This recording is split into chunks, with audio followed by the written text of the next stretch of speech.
ओम आदिशक्ति नमो नमः। 9वें से लेके 13वें मनवंतर तक का संक्षिप्त वर्णन। मार्कंडेय जी कहते हैं, क्रौस्टकी जी, यह तुमसे सावर्णिक मनवंतर का भली भांति वर्णन किया गया। साथ ही महिषासुर वध आदि के रूप में भगवती दुर्गा की महिमा भी बतलाई गई। मुनि श्रेष्ठ, अब दूसरे सावर्णिक मनवंतर की कथा सुनो। दक्ष के पुत्र सावर्णी 9वें मनु होने वाले हैं। उनके समय में जो देवता, मुनि और राजा होंगे, उन सबके नाम सुनो। पार, मरीचि, गर्भ और सुधर्मा, ये 3 प्रकार के देवता होंगे। इनमें से प्रत्येक वर्ग में 12-12 देवता होंगे।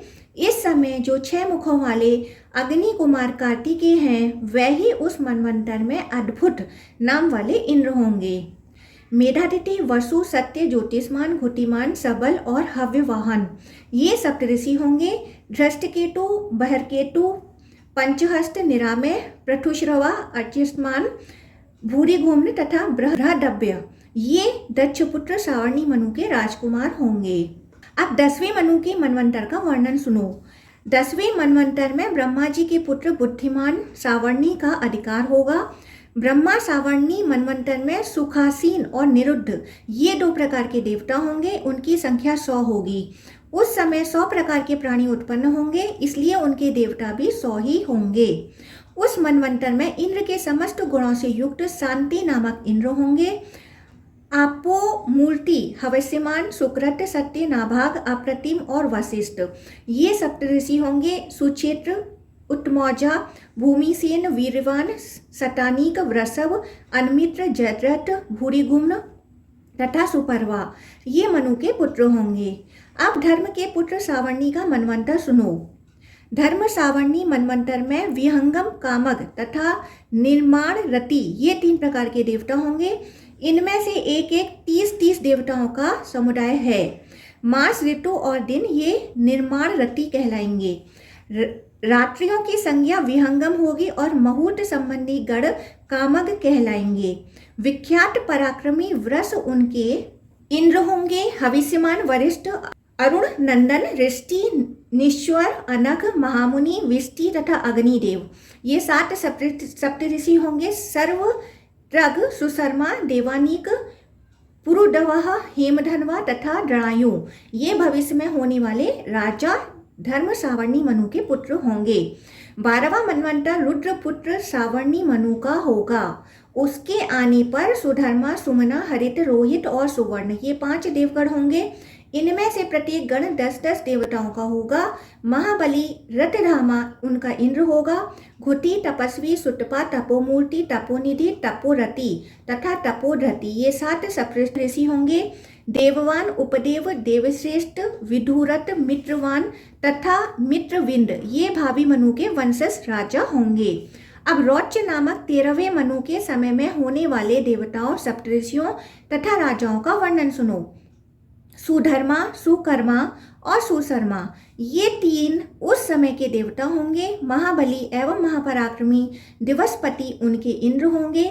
धृतिमान, अव्यव, तत्वदर्शी, निरुत्सक, निर्मोह, सुतपा और निष्प्रकंप, ये 7 सप्तऋषि होंगे। चित्रसेन, विचित्र, नयति, निर्भय, दृढ़, सुनेत्र, छत्रबुद्धि तथा सुव्रत, ये रौच्य मनु के पुत्र राजा होंगे। रौच्य मनु की उत्पत्ति कथा। मार्कंडेय जी कहते हैं, ब्राह्मण पूर्व काल की बात है। प्रजापति रुचि, ममता और अहंकार से रहित इस पृथ्वी पर विचरते थे। उन्हें किसी से भय नहीं था। वे बहुत कम सोते थे। उन्होंने न तो अग्नि की स्थापना की थी और न अपने लिए घर ही बना रखा था। वह एक बार भोजन करते और बिना आश्रम के ही रहते थे। उन्हें सब प्रकार की आसक्तियों से रहित एवं मुनिव्रति से रहते देख उनके पितरों ने उनसे कहा। पितर बोले, बेटा, विवाह स्वर्ग और अपवर्ग का हेतु का अर्थ है अग्निहोत्र एवं यज्ञ यागादि कर्म में सब पत्नी गृहस्थ का ही अधिकार है। ये कर्म निष्काम भाव से हो तो मोक्ष देने वाले होते हैं और सकाम भाव से किए जाएं तो स्वर्गादि फलों के साधक होते हैं। जो उक्त कर्म करते हैं उन्हीं का विवाह स्वर्ग अपवर्ग साधक है। जो विवाह करके गृहस्थोचित शुभ कर्मों का अनुष्ठान नहीं करते, उनके लिए तो विवाह कर्म घोर बंधन का ही कारण होता है। अपवर्ग का हेतु होने के कारण एक पुण्यमय कार्य है, उसे तुमने क्यों नहीं किया। गृहस्थ पुरुष समस्त देवताओं, पितरों, ऋषियों और अतिथियों की पूजा करके पुण्यमय लोकों को प्राप्त करता है। वह स्वाहा के उच्चारण से देवताओं को, स्वधा शब्द से पितरों को तथा अन्नदान, बलि, वैश्वदेव आदि से भूत आदि प्राणियों एवं अतिथियों को उनका भाग समर्पित करता है। बेटा, हम ऐसा मानते हैं कि गृहस्थ आश्रम को स्वीकार न करने पर तुम्हें इस जीवन में क्लेश पर क्लेश उठाना पड़ेगा तथा मृत्यु के बाद और दूसरे जन्म में भी क्लेश ही भोगने पड़ेंगे। रुचि ने कहा, पितृगण, परिग्रह मात्र ही अत्यंत दुख एवं पाप का कारण होता है तथा उससे मनुष्य की अधोगति होती है। यही सोचकर मैंने पहले स्त्री संग्रह नहीं किया। मन और इंद्रियों को नियंत्रण में रखकर जो यह आत्म संयम किया जाता है, वह भी परिग्रह करने पर मोक्ष का साधक नहीं होता। ममता रूप कीचड़ में सना हुआ होने पर भी यह आत्मा, जो परिग्रह शून्य चित्त रूपी जल से प्रतिदिन धोया जाता है, वह श्रेष्ठ प्रयत्न है। जितेंद्रिय विद्वानों को चाहिए कि वह अनेक जन्मों द्वारा संचित कर्म रूपी पंख में सने हुए आत्मा का सदासना रूपी जल से प्रक्षालन करें। पितर बोले, बेटा, जितेंद्रिय होकर आत्मा का प्रक्षालन करना उचित ही है, किंतु तुम जिस पर चल रहे हो वह मोक्ष का मार्ग है। किंतु फलेच्छ रहित दान और शुभाशुभ उपभोग से भी पूर्वकृत अशुभ कर्म दूर होता है। इसी प्रकार दया भाव से प्रेरित होकर जो कर्म किया जाता है वह बंधन कारक नहीं होता। फल कामना से रहित कर्म भी बंधन में नहीं डालता। पूर्व जन्म में किया हुआ मानवों का शुभाशुभ कर्म सुख दुखमय भोग के रूप में प्रतिदिन भोगने पर ही क्षीण होता है। इस प्रकार विद्वान पुरुष आत्मा का प्रक्षालन करते और उसकी बंधनों से रक्षा करते हैं। ऐसा करने से वह अविवेक के कारण पाप रूपी कीचड़ में नहीं फंसता। रुचि ने कहा, पितामहो, वेद में कर्म मार्ग को अविद्या कहा गया है, फिर क्यों आप लोग मुझे उस मार्ग में लगाते हैं। पितर बोले, यह सत्य है कि कर्म को अविद्या ही कहा गया है, इसमें तनिक भी मिथ्या नहीं है। फिर भी इतना तो निश्चित है कि उस विद्या की प्राप्ति में कर्म ही कारण है। विहित कर्म का पालन न करके जो अधम मनुष्य संयम करते हैं, वह संयम अंत में मोक्ष की प्राप्ति नहीं कराता, अपितु अधोगति में ले जाने वाला होता है। वत्स, तुम तो समझते हो कि मैं आत्मा का प्रक्षालन करता हूँ, किंतु वास्तव में तुम शास्त्र विहित कर्मों के न करने के कारण पापों से दग्ध हो रहे हो। कर्म अविद्या होने पर भी विधि के पालन द्वारा सोधे हुए विष की भांति मनुष्यों का उपकार करने वाला ही होता है।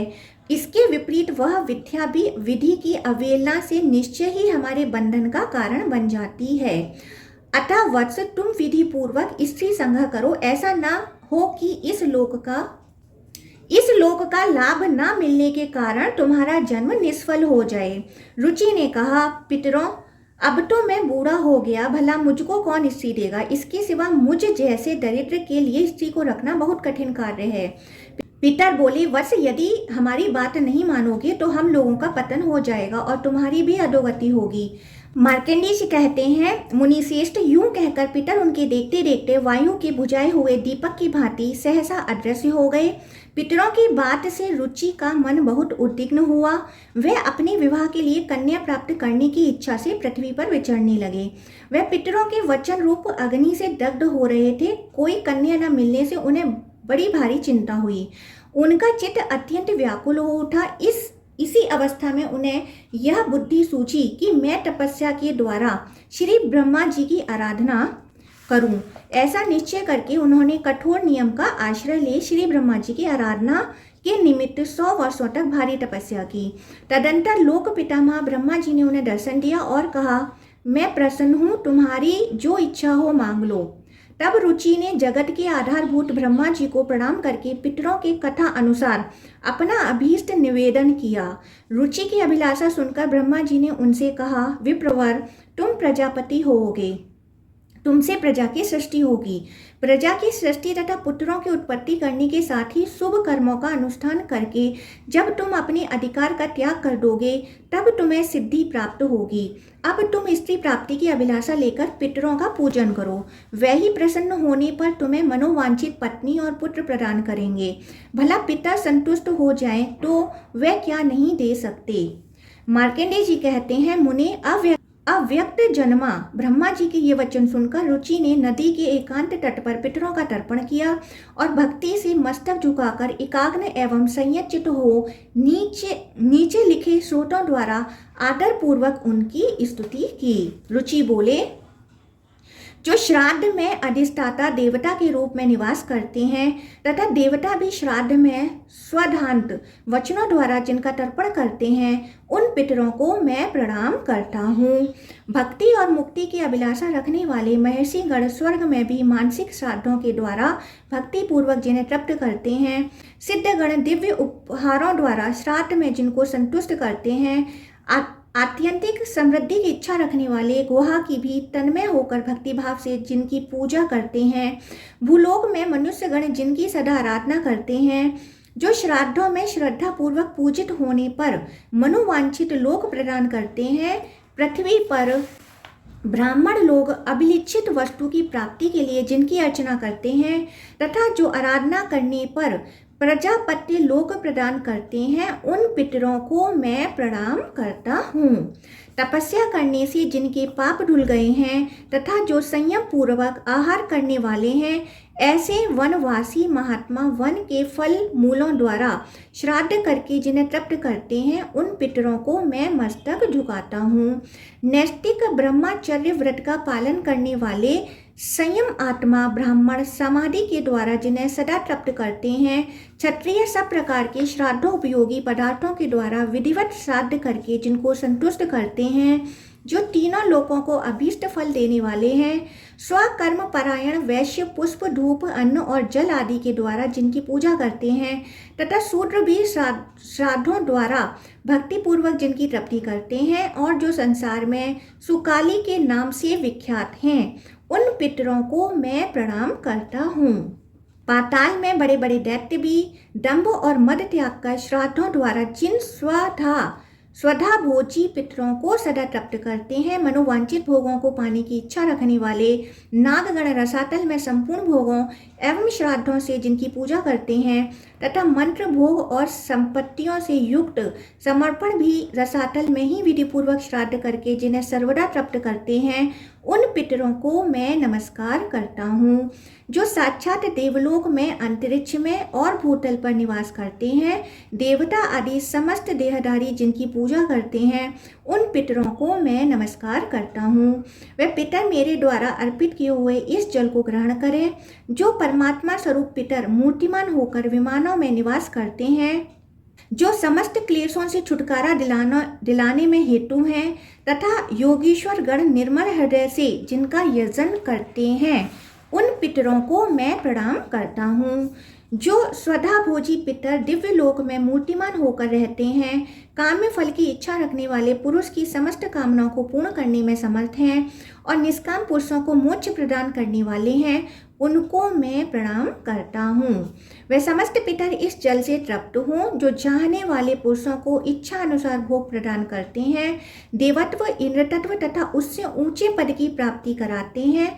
इतना ही नहीं, जो पुत्र पशु धन बल और ग्रह भी देते हैं। जो पितर चंद्रमा की किरणों में सूर्य के मंडल में तथा श्वेत विमानों में सदा निवास करते हैं, वे मेरे दिए हुए अन्न जल और गंध आदि से तृप्त एवं पुष्ट हों। अग्नि में हविष्य का हवन करने से जिनको तृप्ति होती है, जो ब्राह्मणों के शरीर में स्थित होकर भोजन करते हैं तथा पिंड दान करने से जिन्हें प्रसन्नता प्राप्त होती है, वह पितर यहाँ मेरे दिए हुए अन्न और जल से तृप्त हों। जो देवताओं से भी पूजित हैं तथा सब प्रकार से श्राद्धोपयोगी पदार्थ जिन्हें अत्यंत प्रिय है, वह पितर यहाँ पधारें। मेरे निवेदन किए हुए पुष्प गंध अन्न एवं भोज्य पदार्थों के निकट उनकी उपस्थिति हो। जो प्रतिदिन पूजा ग्रहण करते हैं, प्रत्येक मास के अंत में जिनकी पूजा करनी उचित है, जो अष्टकाओं में वर्ष के अंत में तथा अबुद्धय काल में भी पूजनीय हैं, वे मेरे पितर वहाँ तृप्ति लाभ करें।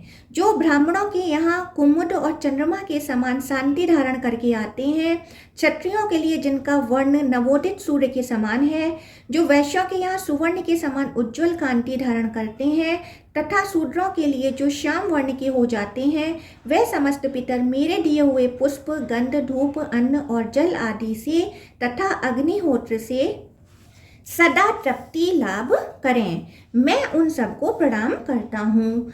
जो वैश्व देव पूर्वक समर्पित किए हुए श्राद्ध को पूर्ण तृप्ति के लिए भोजन करते हैं और तृप्त हो जाने पर ऐश्वर्य की सृष्टि करते हैं, वह पितर यहाँ तृप्त हूँ। मैं उन सबको नमस्कार करता हूँ। जो राक्षसों, भूतों तथा भयानक असुरों का नाश करते हैं, प्रजाजनों का अमंगल दूर करते हैं, जो देवताओं के भी पूर्ववर्ती तथा देवराज इंद्र के भी पूज्य हैं, वह यहाँ तृप्त हूँ। मैं उन्हें प्रणाम करता हूँ। अग्निस्वात पितृगण मेरी पूर्व दिशा की रक्षा करें। बहिर्सद पितृगण दक्षिण दिशा की रक्षा करें। आज्यप नाम वाले पितर पश्चिम दिशा की तथा सोमप संज्ञक पितर उत्तर दिशा की रक्षा करें। उन सबके स्वामी यमराज राक्षसों, भूतों, पिशाचों तथा असुरों के दोष से सब ओर से मेरी रक्षा करें। विश्वभुक, आराध्य, धर्म, धन्य, शुभानन, भूतिद, भूतिकृत और भूति ये पितरों के 9 गण हैं। कल्याण, कल्यता कर्ता, कल्यतरा आश्रय, कल्यता हेतु तथा अनघ ये पितरों के 6 गण माने गए हैं।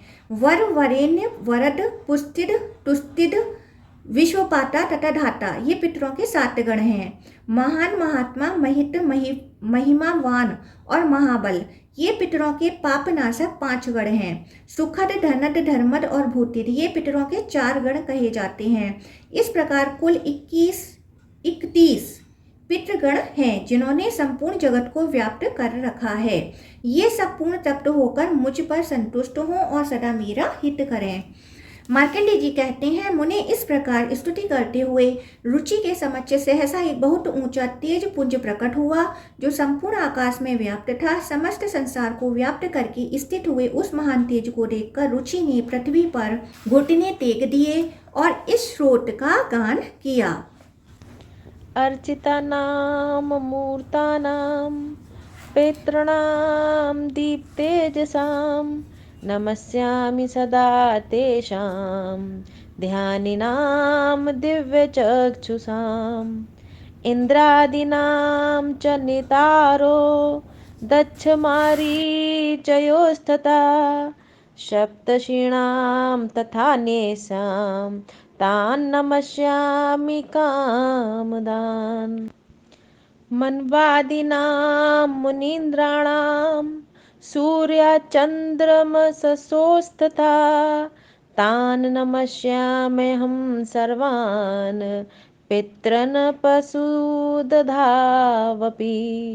नक्षत्राणां ग्रहाणां च वायव्यज्ञोर्नभसस्तथा द्यावा पृथिव्योश्च तथा नमस्यामि कृताञ्जलिः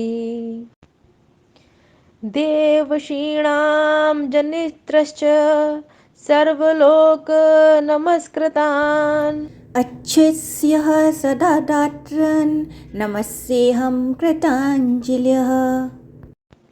प्रजापते कश्यपाय सोमाय वरुणाय च योगेश्वरेभ्यश्च सदा नमस्यामि कृताञ्जलिः नमो गणेभ्यः सप्तभ्यस्तथा लोकेषु सप्तसु स्वयंभुवे नमस्यामि ब्रह्मणे योगचक्षुषे सोमाधारान् पितृगणान् योगमूर्तिधरांस्तथा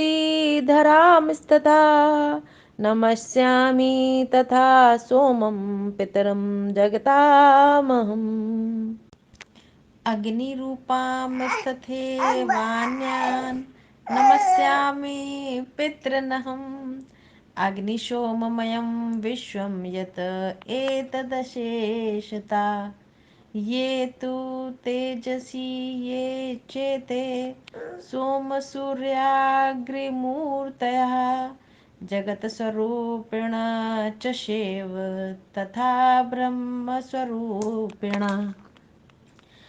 तेभ्योऽखिलेभ्यो योगिभ्यः पितृभ्यो यतमानसा नमो नमो नमस्ते मे प्रसीदन्तु सदा भुजः। रुचि बोले, जो सबके द्वारा पूजित अमूर्त अत्यंत तेजस्वी ध्यानी तथा दिव्य सृष्टि संपन्न है, उन पितरों को मैं सदा नमस्कार करता हूँ। जो इंद्र आदि देवताओं, दक्ष, मारीच, सप्तऋषियों तथा दूसरों के भी नेता हैं, कामना की पूर्ति करने वाले उन पितरों को मैं प्रणाम करता हूँ। जो मनु आदि राष्ट्रियों, मुनीश्वरों तथा सूर्य और चंद्रमा के भी नायक हैं, उन समस्त पितरों को मैं जल और समुद्र में भी नमस्कार करता हूँ। नक्षत्रों, ग्रहों, वायु, अग्नि, आकाश और भूलोक तथा पृथ्वी के भी जो नेता हैं, उन पितरों को मैं हाथ जोड़कर प्रणाम करता हूँ। जो देवऋषियों के जन्मदाता, समस्त लोगों द्वारा वंदित तथा सदा अक्षय फल के दाता हैं, उन पितरों को मैं हाथ जोड़कर प्रणाम करता हूँ।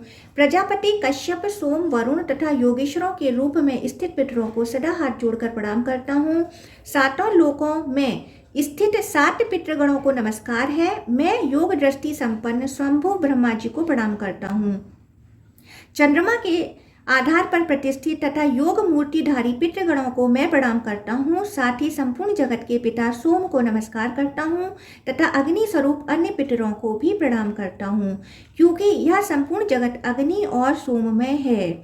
जो पितर तेज में स्थित है, जो ये चंद्रमा, सूर्य और अग्नि के रूप में दृष्टिगोचर होते हैं तथा जो जगत स्वरूप एवं ब्रह्मा स्वरूप हैं, उन संपूर्ण योगी पितरों को मैं एकाग्रचित्त होकर प्रणाम करता हूँ। उन्हें बारंबार नमस्कार है। वह स्वधा भोजी पितर मुझ पर प्रसन्न हो। मार्कंडेय जी कहते हैं, मुनि श्रेष्ठ रुचि के इस प्रकार स्तुति करने पर वह पितर 10 दिशाओं को प्रकाशित करते हुए उस तेज से बाहर निकले। रुचि ने जो फल, चंदन और अंगराग आदि समर्पित किए थे, उन सब से विभूषित होकर वह पितर सामने खड़े दिखाई दिए। तब रुचि ने हाथ जोड़कर पुनः भक्ति पूर्वक उन्हें प्रणाम किया और बड़े आदर के साथ सबसे पृथक पृथक कहा, आपको नमस्कार है, आपको नमस्कार है। इससे प्रसन्न होकर पितरों ने मुनि श्रेष्ठ रुचि से कहा, वत्स तुम कोई वर मांगो। तब उन्होंने मस्तक झुकाकर कहा, पितरों, इस समय ब्रह्मा जी ने मुझे सृष्टि करने का आदेश दिया है, इसलिए मैं दिव्य गुणों से संपन्न उत्तम पत्नी चाहता हूँ, जिससे संतान की उत्पत्ति हो सके। पितरों ने कहा, वत्स, यही इसी समय तुम्हें अत्यंत मनोहर पत्नी प्राप्त होगी और उसके गर्भ से तुम्हें मनु संज्ञक उत्तम पुत्र की प्राप्ति होगी। वह बुद्धिमान पुत्र मनवंतर का स्वामी होगा और तुम्हारे ही नाम पर तीनों लोकों में रौच के नाम से उसकी ख्याति होगी। उसके भी महाबलवान और पराक्रमी बहुत से महात्मा पुत्र होंगे, जो इस पृथ्वी का पालन करेंगे। धर्मज्ञ, तुम भी प्रजापति होकर 4 प्रकार की प्रजा उत्पन्न करोगे और फिर अपना अधिकार क्षीण होने पर सिद्धि को प्राप्त होोगे। जो मनुष्य इस स्रोत से भक्ति पूर्वक हमारी स्तुति करेगा, उसके ऊपर संतुष्ट होकर हम लोग उसे मनोवांछित भोग तथा उत्तम आत्मज्ञान प्रदान करेंगे। जो निरोग शरीर, धन और पुत्र पौत्र आदि की इच्छा करता हो, वह सदा इस स्रोत से हम लोगों की स्तुति करे। यह स्रोत हम लोगों की प्रसन्नता बढ़ाने वाला है। जो श्राद्ध में भोजन करने वाले श्रेष्ठ ब्राह्मणों के सामने खड़ा हो भक्ति पूर्वक इस स्रोत का पाठ करेगा, उसके यहाँ श्रोत श्रवण के प्रेम से हम निश्चय ही उपस्थित होंगे और हमारे लिए किया हुआ श्राद्ध भी निसंदेह अक्षय होगा। चाहे श्रोत्रिय ब्राह्मण से रहित श्राद्ध हो, चाहे वह किसी दोष से दूषित हो गया हो, अथवा अन्य उपार्जित धन से किया गया हो, अथवा श्राद्ध के लिए अयोग्य दूषित सामग्रियों से उसका अनुष्ठान हुआ हो, अनुचित समय या अयोग्य देश में हुआ हो, या उसमें विधि का उल्लंघन किया गया हो, अथवा लोगों ने बिना श्रद्धा के या दिखावे के लिए किया हो, तो भी वह श्राद्ध इस स्रोत के पाठ से हमारी तृप्ति करने में समर्थ होता है। हमें सुख देने वाला यह स्रोत जहाँ श्राद्ध में पड़ा जाता है, वहाँ हम लोगों को 12 वर्षों तक बनी रहने वाली तृप्ति प्राप्त होती है। यह स्रोत हेमंत ऋतु में श्राद्ध के अवसर पर सुनाने से हमें 12 वर्षों के लिए तृप्ति प्रदान करता है। इसी प्रकार शिशिर ऋतु में यह कल्याणमय स्रोत हमें 24 वर्षों तक तृप्तिकारक होता है। वसंत ऋतु के श्राद्ध में सुनाने पर यह 16 वर्षों तक तृप्तिकारक होता है तथा ग्रीष्म ऋतु में पढ़े जाने पर भी यह उतने ही वर्षों तक तृप्ति का साधक होता है। रुचि, वर्षा ऋतु में किया हुआ श्राद्ध यदि किसी अंग से विकल हो तो भी इस स्रोत के पाठ से पूर्ण होता है और उस श्राद्ध से हमें अक्षय तृप्ति होती है। शरत काल में भी श्राद्ध के अवसर पर यदि इसका पाठ हो तो यह हमें 15 वर्षों तक के लिए तृप्ति प्रदान करता है। जिस घर में यह स्रोत सदा लिखकर रखा जाता है वहां श्राद्ध करने पर हमारी निश्चय ही उपस्थिति होती है। अतः महाभाग, श्राद्ध में भोजन करने वाले ब्राह्मणों के सामने तुम्हें यह स्रोत अवश्य सुनाना चाहिए, क्योंकि यह हमारी पुष्टि कराने वाला है। मार्कंडेय जी कहते हैं, क्रौष्टकी जी, तदंतर रुचि के समीप उस नदी के भीतर से छरहरे अंगों वाली मनोहर अप्सरा प्रमलोचा प्रकट हुई और महात्मा रुचि से मधुर वाणी में विनय पूर्वक बोली, तपस्वियों, मैं श्रेष्ठ रुचि, मेरी एक परम सुंदरी कन्या है जो वरुण के पुत्र महात्मा पुष्कर से उत्पन्न हुई है। मैं उस सुंदरी कन्या को तुम्हें पत्नी बनाने के लिए देती हूँ, ग्रहण करो। उसके गर्भ से तुम्हारे पुत्र महाबुद्धिमान मनु का जन्म होगा। तब रुचि ने तथास्तु कहकर उसकी बात स्वीकार की। इसके बाद प्रमलोचा ने अपनी कन्या मालिनी को जल के बाहर प्रकट किया। मुनि श्रेष्ठ रुचि ने महर्षियों को बुलाकर नदी के तट पर उसका विधि पूर्वक परिग्रहण किया। उसी के गर्भ से महापराक्रमी परम बुद्धिमान पुत्र का जन्म हुआ, जो इस भूमंडल में पिता के नाम पर रौच्य मनु के नाम से ही विख्यात हुए। उनके मनवंतर में जो देवता, सप्तऋषि तथा मनुपुत्र नृपगण होने वाले हैं, उन सब के नाम तुम्हें बतलाए जा चुके हैं। इस मनवंतर की कथा सुनने पर मनुष्यों के धर्म की वृद्धि, आरोग्य की प्राप्ति तथा धन धान्य और पुत्र की उत्पत्ति होती है, इसमें तनिक भी संदेह नहीं है। महामुनि पितरों का स्तवन तथा उनके भिन्न भिन्न गणों का वर्णन सुनकर मनुष्य उन्हीं के प्रसाद से संपूर्ण कामनाओं को प्राप्त करता है। भौत्य मनवंतर की कथा तथा 14 मनवंतरों के श्रवण का फल। मार्कंडेय जी कहते हैं, ब्राह्मण, इसके पश्चात अब तुम भौत्य मनु की उत्पत्ति का प्रसंग सुनो तथा उस समय होने वाले देव ऋषियों और पृथ्वी का पालन करने वाले मनुपुत्रों आदि के नाम भी श्रवण करो। अंगिरा मुनि के एक शिष्य थे जिनका नाम भूति था। वे बड़े ही क्रोधी तथा छोटी सी बात के लिए अपराध होने पर प्रचंड श्राप देने वाले थे। उनकी बातें कठोर होती थीं। उनके आश्रम पर हवा बहुत तेज नहीं बहती थी, सूर्य अधिक गर्मी नहीं पहुंचाते थे और मेघ अधिक कीचड़ नहीं होने देते थे। उन अत्यंत तेजस्वी क्रोधी महर्षि के भय से चंद्रमा अपनी समस्त किरणों से परिपूर्ण होने पर भी अधिक सर्दी नहीं पहुंचाते थे। समस्त ऋतुएं उनकी आज्ञा से अपने आने का क्रम छोड़कर आश्रम के वृक्षों पर सदा ही रहती और मुनि के लिए फल फूल प्रस्तुत करती थीं। महात्मा भूति के भय से जल भी उनके आश्रम के समीप मौजूद रहता और उनके कमंडलों में भी भरा रहता था। भूति मुनि के एक भाई थे जो सुरवच्छा के नाम से विख्यात थे। उन्होंने यज्ञ में भूति को निमंत्रित किया। वहां जाने की इच्छा से भूति ने अपने परम बुद्धिमान, शांत, जितेंद्रिय, विनीत गुरु के कार्य में सदा संलग्न रहने वाले सदाचारी और उदार शिष्य मुनिवर शांति से कहा, वत्स, मैं अपने भाई सुरवच्छा के यज्ञ में जाऊंगा। उन्होंने मुझे बुलाया है। तुम्हें यहीं आश्रम पर रहना है। यहाँ तुम्हारे लिए जो कर्तव्य है सुनो। मेरे आश्रम पर तुम्हें प्रतिदिन अग्नि को प्रज्वलित रखना होगा और सदा ऐसा प्रयत्न करना होगा जिससे अग्नि बुझ न पाए। गुरु की यह आज्ञा पाकर जब शांति नामक शिष्य ने बहुत अच्छा कहकर इसे स्वीकार किया, तब अपने छोटे भाई के बुलाने पर भूति मुनि उनके यज्ञ में चले गए।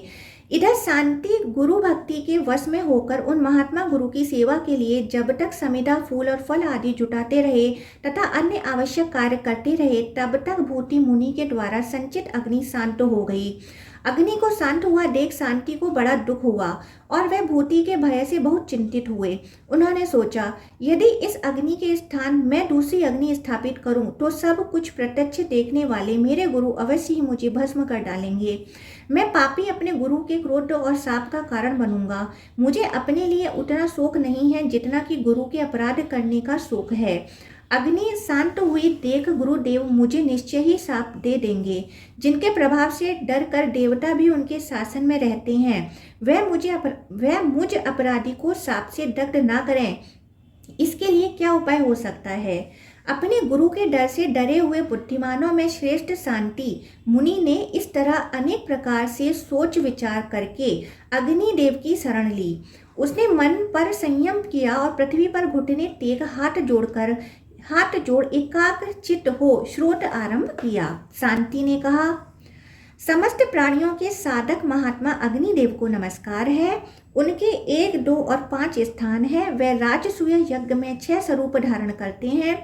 समस्त देवताओं की वृत्ति देने वाले अत्यंत तेजस्वी अग्निदेव को नमस्कार है। जो संपूर्ण जगत के कारण रूप तथा पालन करने वाले हैं, उन अग्निदेव को प्रणाम है। अग्नि, तुम संपूर्ण देवताओं के मुख हो। भगवान तुम्हारे द्वारा ग्रहण किया हुआ हविष्य सब देवताओं को तृप्त करता है। तुम ही समस्त देवताओं के प्राण हो। तुम में हवन किया हुआ हविष्य अत्यंत पवित्र होता है। फिर वही मेघ बनकर जल रूप में परिणत हो जाता है। फिर उस जल से सब प्रकार के अन्न आदि उत्पन्न होते हैं। अनिल सारथे, फिर उन समस्त अन्न आदि से सब जीव सुखपूर्वक जीवन धारण करते हैं। अग्निदेव तुम्हारे द्वारा उत्पन्न की हुई औषधियों से मनुष्य यज्ञ करते हैं। यज्ञों से देवता, दैत्य तथा राक्षस तृप्त होते हैं। हुतासन, उन यज्ञों के आधार तुम ही हो, अतः अग्नि तुम ही सबके आदि कारण और सर्वस्वरूप हो। देवता, दानव, यक्ष, दैत्य, गंधर्व, राक्षस, मनुष्य, पशु, वृक्ष, मृग, पक्षी तथा सर्प, ये सभी तुमसे ही तृप्त होते और तुम्ही से वृद्धि को प्राप्त होते हैं। तुम्ही से इनकी उत्पत्ति है और तुम्ही में इनका लय होता है। देव, तुम्ही जल की सृष्टि करते और तुम्ही उनको पुनः सोख लेते हो। तुम्हारे पकाने से ही जल प्राणियों की पुष्टि करता है। तुम देवताओं में तेज, सिद्धों में कांति, नागों में विष और पक्षियों में वायु रूप से स्थित हो। मनुष्यों में क्रोध, पक्षी और मृग आदि में मोह, वृक्षों में स्थिरता, पृथ्वी में कठोरता, जल में द्रव तत्व तथा वायु में जल रूप से तुम्हारी स्थिति है। अग्नि, व्यापक होने के कारण तुम आकाश में आत्मा रूप से स्थित हो। अग्निदेव, तुम संपूर्ण भूतों के अंतःकरण में विचरते तथा सबका पालन करते हो। विद्वान पुरुष तुमको एक कहते हैं तथा फिर वह ही तुम्हें 3 प्रकार का बतलाते हैं। तुम्हें 8 रूपों में कल्पित करके ऋषियों ने आदि यज्ञ का अनुष्ठान किया था। महर्षिगण इस विश्व को तुम्हारी सृष्टि बतलाते हैं। हुतासन, तुम्हारे बिना यह संपूर्ण जगत तत्काल नष्ट हो जाएगा। ब्राह्मण हव्य, कव्य आदि के द्वारा स्वाहा और स्वधा का उच्चारण करते हुए तुम्हारी पूजा करके अपने कर्मों के अनुसार विहत उत्तम गति को प्राप्त होते हैं। देव पूजित अग्निदेव, प्राणियों के परिणाम, आत्मा और वीर स्वरूप तुम्हारी ज्वालाएं तुमसे ही निकलकर सब भूतों का दाह करती हैं। परम कांतिमान अग्निदेव, संसार की यह सृष्टि तुमने ही की है। तुम्हारा ही यज्ञ रूप वैदिक कर्म सर्वभूतमय जगत है। पीले नेत्र वाले अग्निदेव, तुम्हें नमस्कार है। हुतासन, तुम्हें नमस्कार है। पावक, आज तुम्हें नमस्कार है। हव्यवाहन, तुम्हें नमस्कार है। तुम ही खाए पिए हुए पदार्थों को पचाने के कारण विश्व के पालक हो।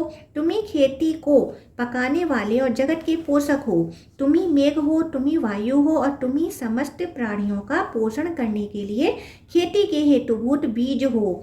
भूत, भविष्य और वर्तमान सब तुम ही हो। तुम ही सब जीवों के भीतर प्रकाश हो। तुम ही सूर्य और तुम ही अग्नि हो। अग्नि, दिन रात तथा दोनों संध्याएं तुम ही हो। सुवर्ण तुम्हारा वीर है। तुम सुवर्ण की उत्पत्ति के कारण हो। तुम्हारे गर्भ में सुवर्ण की स्थिति है। सुवर्ण के समान तुम्हारी कांति है। मुहूर्त, क्षण, त्रुटि और लव सब तुम ही हो। जगत प्रभु, कला, काष्ठा और निमेष आदि तुम्हारे ही रूप हैं। यह संपूर्ण दृश्य तुम ही हो। परिवर्तनशील काल भी तुम्हारा ही स्वरूप है। प्रभु, तुम्हारी जो काली नाम की जीवा है वह काल को आश्रय देने वाली है। उसके द्वारा तुम पापों के भय से हमें बचाओ तथा इस लोक के महान भय से हमारी रक्षा करो। तुम्हारी जो कराली नाम की जीवा है वह महाप्रलय की कारण रूपा है। उसके द्वारा हमें पापों तथा यह लोक के महान भय से बचाओ। तुम्हारी जो मनोजवा नाम की जीवा है वह लघिमा नामक गुण स्वरूपा है। उसके द्वारा तुम पापों तथा इस लोक के महान भय से हमारी रक्षा करो। तुम्हारी जो सुलोहिता नाम की जीवा है वह संपूर्ण भूतों की कामनाएं पूर्ण करती है। उसके द्वारा तुम पापों तथा इस लोक के महान भय से हमारी रक्षा करो। तुम्हारी जो सुधूर्म वर्णा नाम की जीवा है वह प्राणियों के रोगों का दाह करने वाली है। उसके द्वारा तुम पापों तथा इस लोक के महान भय से हमारी रक्षा करो। तुम्हारी जो स्फुलिंगनी नामक जीवा है जिससे संपूर्ण जीवों के शरीर उत्पन्न हुए हैं, उसके द्वारा तुम पापों तथा इस लोक के महान भय से हमारी रक्षा करो। तुम्हारी जो विश्वा नाम की जीवा है वह समस्त प्राणियों का कल्याण करने वाली है। उसके द्वारा तुम पापों तथा इस लोक के महान भय से हमारी रक्षा करो। हुतासन, तुम्हारे नेत्र पीले, ग्रीवा लाल और रंग सांवला है। तुम सब दोषों से हमारी रक्षा करो और संसार से हमारा उद्धार कर दो। व्राही, सप्तार्ची, कृशानु, हव्यवाहन, अग्नि, पावक, शुक्र तथा हुतासन, इन 8 नामों से पुकारे जाने वाले अग्निदेव, तुम प्रसन्न हो जाओ। तुम अक्षय, अचिंत्य, समृद्धिमान, दुस्सह एवं अत्यंत तीव्र व्रही हो। तुम मूर्त रूप में प्रकट होकर अविनाशी कहे जाने वाले संपूर्ण भयंकर लोगों को भस्म कर डालते हो, अथवा तुम अत्यंत पराक्रमी हो। तुम्हारे पराक्रमी की कहीं सीमा नहीं है। हुतासन, तुम संपूर्ण जीवों के हृदय कमल में स्थित उत्तम, अनंत एवं स्तवन करने योग्य सत्व हो। तुमने इस संपूर्ण चराचर विश्व को व्याप्त कर रखा है। तुम एक होकर भी यहाँ अनेक रूपों में प्रकट हुए हो। पावक, तुम अक्षय हो। तुम ही पर्वतों और वनों सहित संपूर्ण पृथ्वी, आकाश, चंद्रमा, सूर्य तथा दिन रात हो। महासागर के उदर में बड़ वानल के रूप में तुम ही हो तथा तुम ही अपनी परा विभूति के साथ सूर्य की किरणों में स्थित हो। भगवान, तुम हवन किए हुए भविष्य का साक्षात भोजन करते हो। इसलिए बड़े बड़े यज्ञों में नियम परायण महर्षि गण सदा तुम्हारी पूजा करते हैं। तुम यज्ञ में स्तुत होकर सोमपान करते हो तथा वसट का उच्चारण करके इंद्र के उद्देश्य से दिए हुए भविष्य को भी तुम ही भोग लगाते हो और इस प्रकार पूजित होकर तुम संपूर्ण विश्व का कल्याण करते हो। विप्रगण अभीष्ट फल की प्राप्ति के लिए सदा तुम्हारा ही यजन करते हैं। संपूर्ण वेदांगों में तुम्हारी महिमा का गान किया जाता है। यज्ञ परायण श्रेष्ठ ब्राह्मण तुम्हारी ही प्रसन्नता के लिए सर्वदा अंगों सहित वेदों का पाठ पठन करते रहते हैं। तुम्ही यज्ञ परायण ब्रह्मा, सब भूतों के स्वामी भगवान विष्णु, देवराज इंद्र, अर्यमा, जल के स्वामी वरुण, सूर्य तथा चंद्रमा हो।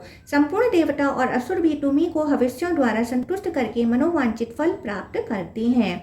कितने ही महान दोष से दूषित वस्तु क्यों न हो, वह सब तुम्हारी ज्वालाओं के स्पर्श से शुद्ध हो जाती है। सब स्नान में तुम्हारे भस्म से किया हुआ स्नान ही सबसे बढ़कर है।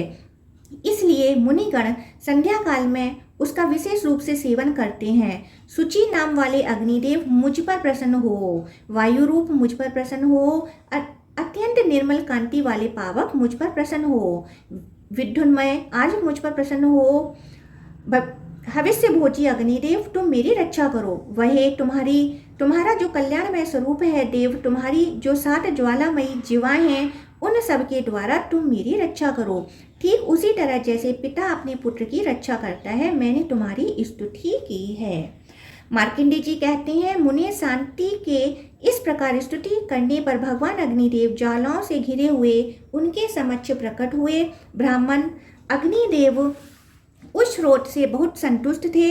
शांति उनके चरणों में पड़ गए। फिर उन्होंने मेघ के समान गंभीर वाणी में शांति से कहा, वीरप्रवर, तुमने जो भक्ति पूर्वक मेरा स्तवन किया है उससे मैं संतुष्ट हूँ और तुम्हें वर देना चाहता हूँ। तुम्हारी जो इच्छा हो मांग लो। शांति ने कहा, भगवान मैं तो कृतार्थ हो गया क्योंकि आज आपके दिव्य स्वरूप का प्रत्यक्ष दर्शन कर रहा हूँ। तथापि मैं भक्ति से विनीत होकर जो कुछ आपसे कहता हूँ उसे आप सुने। देव, मेरे आचार्य अपने आश्रम से भाई के यज्ञ में गए हैं। वे जब लौटकर आए तो इस स्थान को आपसे सनाथ देखें। साथ ही यदि आपकी मुझ पर कृपा हो तो यह दूसरा वर भी दीजिए। मेरे गुरुदेव के कोई पुत्र नहीं है, उन्हें कोई सुयोग्य पुत्र प्राप्त हो, फिर उस पुत्र में वह जितना स्नेह करें उतना ही संपूर्ण भूतों के प्रति भी उनका स्नेह हो, उनका हृदय सबके प्रति कोमल बन जाए। शांति की यह बात सुनकर अग्निदेव ने कहा, महामुने, तुमने गुरु के लिए वर 2 मांगे हैं, अपने लिए नहीं। इससे तुम पर मेरी प्रसन्नता और भी बढ़ गई है। तुमने गुरु के लिए जो कुछ मांगा है वह सब प्राप्त होगा, उनके पुत्र होगा और संपूर्ण भूतों के प्रति उनकी मैत्री भी बढ़ जाएगी। उनका पुत्र भौत्य नाम से प्रसिद्ध एवं मनवंतरों का स्वामी होगा। साथ ही वह महाबली, महापराक्रमी और परम बुद्धिमान होगा। जो एकाग्रचित्त होकर इस रोट के द्वारा मेरी स्तुति करेगा, उसकी समस्त अभिलाषाएं पूर्ण होंगी तथा उसे पुण्य की प्राप्ति होगी। यज्ञों में, पर्व के समय, तीर्थों में और होम कर्म में जो धर्म के लिए मेरे इस रोट का पाठ करेगा उसके लिए यह अत्यंत पुष्टिकारक होगा। होम न करने तथा अयोग्य संयम में होम करने आदि के जो दोष हैं और अयोग्य पुरुषों द्वारा हवन करने से जो दोष उत्पन्न होते हैं उन सबकी यह श्रोत सुनने मात्र से शांत कर देता है। पूर्णिमा, अमावस्या तथा अन्य पर्वों पर मनुष्य द्वारा सुना हुआ मेरा यह श्रोत उनके पापों का नाश करने वाला होता है। मार्कंडेय जी कहते हैं, मुने यूं कहकर भगवान अग्नि उनके देखते देखते बुझे हुए दीपक की भांति तत्काल अदृश्य हो गए। अग्निदेव के चले जाने पर शांति का चित्त बहुत संतुष्ट था। उनके शरीर में हर्ष के कारण रोमांच हो आया था। इसी अवस्था में उन्होंने गुरु के आश्रम में प्रवेश किया और वहां अग्निदेव को पहले की ही भांति प्रज्वलित देखा। इससे उन्हें बड़ी प्रसन्नता हुई। इसी बीच में उनके गुरु भी छोटे भाई के यज्ञ से अपने आश्रम को लौटे। शिष्य शांति ने गुरु के सामने जाकर उनके चरणों में प्रणाम किया। उनके दिव्य आसन और पूजा को स्वीकार करके गुरु ने उनसे कहा, वत्स, तुम पर तथा अन्य जीवों पर भी मेरा स्नेह बहुत बढ़ गया है। मैं नहीं जानता यह क्या बात है। यदि तुम्हें कुछ पता हो तो बताओ। तब शांति ने अपने आचार्य से अग्नि के बुझने आदि की सब बातें यथार्थ रूप से कह सुनाई। यह सुनकर गुरु के नेत्र स्नेह के कारण सज्जल हो आए। उन्होंने शांति को हृदय से लगा लिया और उन्हें अंग उपांगों सहित संपूर्ण वेदों का ज्ञान कराया। तदंतर भूति मुनि के भौत्य नामक पुत्र हुआ जो भविष्य में मनु होगा। उस मनवंतर में चाक्षुष, कनिष्ठ, पवित्र, भाज्य तथा धाराव्रक ये 5 देवगण माने गए हैं। इन सबके इंद्र होंगे सुचि, जो महाबली, महापराक्रमी तथा इंद्र के समस्त गुणों से युक्त होंगे। आग्रीद्र, अग्निबाहु, सुचि, मुक्त, माधव, शुक्र और अजित ये 7 उस समय के सप्तऋषि होंगे। गुरु, गभीर, वृद्ध, भरत, अनुग्रह, स्त्रीमानी, प्रतीर, विष्णु, सक्रंदन, तेजस्वी तथा सुबल ये मनु के पुत्र होंगे। प्रौष्टिकी जी, इस प्रकार मैंने तुमसे 14 मनवंतरों का वर्णन किया। उन सबका क्रमशः श्रवण करके मनुष्य पुण्य का भागी होता है तथा उसकी संतान कभी क्षीण नहीं होती। प्रथम मनवंतर का वर्णन सुनकर मनुष्य धर्म का भागी होता है। स्वरोचिस मनवंतर की कथा सुनने से उसे सब कामनाओं की प्राप्ति होती है। उत्तम मनवंतर के श्रवण से धन, तामस के श्रवण से ज्ञान तथा रैवत मनवंतर के श्रवण से बुद्धि एवं सुंदरी स्त्री की प्राप्ति होती है। चाक्षुष मनवंतर के श्रवण से आरोग्य, वैवस्वत के श्रवण से बल तथा सूर्य सावर्णिक मनवंतर के श्रवण से गुणवान पुत्र पौत्रों की प्राप्ति होती है। ब्रह्मा सावर्णिक मनवंतर के श्रवण से महिमा बढ़ती है। धर्म सावर्णिक के श्रवण से कल्याणमयी बुद्धि प्राप्त होती है और रुद्र सावर्णिक के श्रवण से मनुष्य विजयी होता है। दक्ष सावर्णिक के श्रवण से मनुष्य अपने कुल में श्रेष्ठ तथा उत्तम गुणों से युक्त होता है तथा रौच्य मनवंतर की कथा सुनने से वह शत्रुओं की सेना का संहार कर डालता है। भौत्य मनवंतर की कथा श्रवण करने पर मनुष्य देवताओं की कृपा प्राप्त करता है। इतना ही नहीं, उसे अग्निहोत्र के पुण्य तथा गुणवान पुत्रों की प्राप्ति होती है। मनवंतरों के देवता ऋषि इंद्र, मनु के पुत्र तथा राजवंशों का वर्णन सुनकर मनुष्य सब पापों से मुक्त हो जाता है। देवता, ऋषि, इंद्र राजा तथा मनवंतरों के स्वामी ये प्रसन्न होकर कल्याण में बुद्धि प्रदान करते हैं। वैसी बुद्धि पाकर मनुष्य शुभ कर्म करता है जिससे वह 14 इंद्रों की आयु पर्यंत उत्तम गति का उपभोग करता है। ओम आदिशक्ति नमो नमः। सूर्य का तत्व वेदों का प्राकट्य ब्रह्मा जी द्वारा सूर्य देव की स्तुति और सृष्टि रचना का आरंभ। क्रॉस्टकी बोले, द्विज श्रेष्ठ, आपने मनवंतरों की स्थिति का भली भांति वर्णन किया और मैंने क्रमशः विस्तार पूर्वक उसे सुना। अब राजाओं का संपूर्ण वंश जिसके आदि ब्रह्मा जी हैं, मैं सुनना चाहता हूँ, आप उसका यथावत वर्णन कीजिए। मार्कंडेय जी ने कहा, वत्स, प्रजापति ब्रह्मा जी को आदि बनाकर जिसकी प्रवृत्ति हुई है तथा जो संपूर्ण जगत का मूल कारण है, उस राजवंश का तथा उससे प्रकट हुए राजाओं के चरित्रों का वर्णन सुनो। जिस वंश में मनु, इक्ष्वाकु, अनरण्य, भागीरथ तथा अन्य सैकड़ों राजा जिन्होंने पृथ्वी का पालन किया था उत्पन्न हुए थे, वे सभी धर्मज्ञ, यज्ञकर्ता, सूरवीर तथा परम तत्व के ज्ञाता थे। ऐसे वंश का वर्णन सुनकर मनुष्य समस्त पापों से छूट जाता है। पूर्व काल में प्रजापति ब्रह्मा ने नाना प्रकार की प्रजा को उत्पन्न करने की इच्छा लेकर दाहिने अंगूठे से दक्ष को उत्पन्न किया और बाएं अंगूठे से उनकी पत्नी को प्रकट किया। दक्ष के अदिति नाम की एक सुंदर कन्या उत्पन्न हुई जिसके गर्भ से कश्यप ने भगवान सूर्य को जन्म दिया। क्रॉस्टकी ने पूछा, भगवान, मैं भगवान सूर्य के यथार्थ स्वरूप का वर्णन सुनना चाहता हूँ। वह किस प्रकार कश्यप जी के पुत्र हुए, कश्यप और अदिति ने कैसे उनकी आराधना की, उनके यहाँ अवतीर्ण हुए भगवान सूर्य का कैसे प्रभाव है, ये सब बातें यथार्थ रूप से बतलाइए। मार्कंडेय जी बोले, ब्राह्मण, पहले यह संपूर्ण लोक प्रभा और प्रकाश से रहित था। चारों ओर घोर अंधकार घेरा डाले हुए था। उस समय परम कारण स्वरूप एक अविनाशी एवं बृहत अंड प्रकट हुआ। उसके भीतर सबके प्रपितामह जगत के स्वामी लोक स्रष्टा कमल योनि साक्षात ब्रह्मा जी विराजमान थे। उन्होंने उस अंड का भेदन किया। महामुनि, उन ब्रह्मा जी के मुख से ओम यह महान शब्द प्रकट हुआ। उससे पहले भूः, फिर भुवः, तदंतर स्वः, ये 3 विहर्तियां उत्पन्न हुई जो भगवान सूर्य का स्वरूप है। ओम इस स्वरूप से सूर्य देव का अत्यंत सूक्ष्म रूप प्रकट हुआ। उससे मह यह स्थूल रूप हुआ, फिर उससे जन यह स्थूलतर रूप उत्पन्न हुआ। उससे तप और तप से सत्य प्रकट हुआ। इस प्रकार ये सूर्य के 7 स्वरूप स्थित है जो कभी प्रकाशित होते हैं और कभी अप्रकाशित रहते हैं। ब्राह्मण, मैंने ओम यह रूप बताया है, वह सृष्टि का आदि अंत अत्यंत सूक्ष्म एवं निराकार है। वही परब्रह्मा तथा वही ब्रह्मा का स्वरूप है।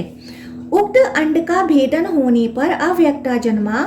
ब्रह्मा जी के प्रथम मुख से रचाएं प्रकट हुई। उनका वर्ण जपा कुसुम के समान था। वह सब तेजोमयी, एक दूसरी से पृथक तथा रजोमय रूप धारण करने वाली थीं। तत्पश्चात ब्रह्मा जी के दक्षिण मुख से यजुर्वेद के मंत्र अबाध रूप से प्रकट हुए। जैसा सुवर्ण का रंग होता है वैसा ही उनका भी था। वे भी एक दूसरे से पृथक पृथक थे। फिर परमेष्टि ब्रह्मा के पश्चिम मुख से सामवेद के छंद प्रकट हुए।